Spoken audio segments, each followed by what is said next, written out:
లో పడిన బెలూన్ చూసి గ్రామస్తులు ఆందోళన చెందారు.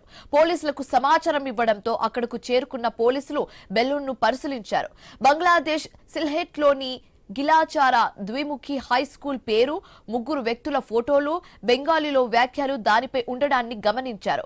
అంతర్జాతీయ సరిహద్దు దాటి అస్సాంలోకి ఆ బెలూన్ ఎలా వచ్చిందని దర్యాప్తు చేస్తున్నారు.